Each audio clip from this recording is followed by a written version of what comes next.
Check my walk and the talk, got me close to you. Got the shades and the cap with my uniform too. ബസിൽ ദിലീപിന്റെ cinema പ്രദർശിപ്പിച്ചതിന്റെ പേരിൽ തർക്കവും പ്രതിഷേധവും. Thiruvananthapuram Thottilpalam KSRTC superfast ബസ്സിലാണ് ഈ സംഭവം. പ്രതിഷേധത്തെ തുടർന്ന് കണ്ടക്ടർക്ക് TV ഓഫ് ചെയ്യേണ്ടി വന്നു. പാമ്പ് കടിച്ചവന്റെ തലയിൽ തേങ്ങ വീണെന്ന് പറഞ്ഞാൽ ഇടിവെട്ടിവന്റെ തലയെ പാമ്പ് കടിച്ചെന്ന് പറയടേ. എല്ലാം ഒന്ന് തന്നെ. ഈ സിനിമ ഇതിനകത്ത് കാണാൻ പറ്റില്ലെന്ന് പറഞ്ഞോളൂ. ബസ് യാത്രക്കിടെ ദിലീപിന്റെ പറക്കം തളിക സിനിമ പ്രദർശിപ്പിച്ചതാണ് തർക്കത്തിന് തുടക്കമിട്ടത്. എന്തോ കുത്തി പറയുന്ന പോലെ എനിക്ക് ഫീൽ ചെയ്യുന്നുണ്ട് കേട്ടോ. നമ്മൾ വിശ്വസിക്കുന്നത് മാത്രം ശരിയെന്ന് ശാഠ്യം പിടിക്കുമ്പോഴാണ് ഈ പ്രശ്നങ്ങളൊക്കെ ഉണ്ടാവുന്നത്. സീറ്റിലിരുന്ന് കഴിഞ്ഞപ്പോൾ മോൻ പറഞ്ഞു, അമ്മേ ആ വർഷവന്റെ സിനിമയാണല്ലോ ഇതിനകത്ത് ഇട്ടേക്കുന്നതെന്ന് ചോദിച്ചു.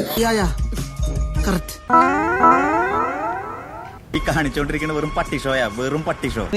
സിനിമ കാണിച്ചു കൊടുക്കുമ്പോ ആ തെണ്ടികൾക്ക് എന്തും പറയാം. ഞാൻ അവിടെയുള്ള എല്ലാവരോടും ചോദിച്ചു, അഭിപ്രായം ചോദിച്ചു, നിങ്ങൾക്ക് ഈ സിനിമ കാണാൻ താല്പര്യമുണ്ടോ എന്ന് ചോദിച്ചപ്പോൾ ഭൂരിപക്ഷം പേര് 99% പേരും അവർക്ക് ഇരുന്നവർ പറഞ്ഞത് ഞങ്ങൾക്ക് ഈ സിനിമ കാണാൻ താല്പര്യം ഇല്ല എന്നുള്ളതാണ്. അല്ല എന്നാ ഉദ്ദേശം?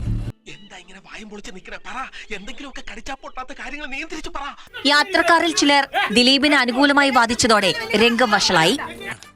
ജീവന്റെ ജീവനാണ്, ഒന്ന് പറയാൻ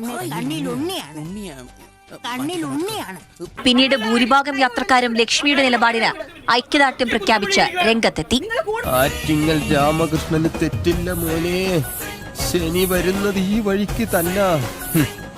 ശനി കൊണ്ടേ പോവും. ആര് കൊള്ളും? ഞാൻ തന്നെ കൊള്ളും. വൈരാഗ്യ സാറേ, അത് ഇപ്പൊ തുടങ്ങിയതല്ല, പണ്ടേക്ക് കൊണ്ടേ തുടങ്ങിയതാ. ഇതോടെ കണ്ടക്ടർക്ക് ടെലിവിഷൻ ഓഫ് ചെയ്യേണ്ടി വന്നു. നീ ആരോടാ കളിക്കുന്നത് നിനക്കറിയോ? ഒരു രാജവെമ്പാലയാ നീ നോച്ചുവിട്ടിരിക്കുന്നത്.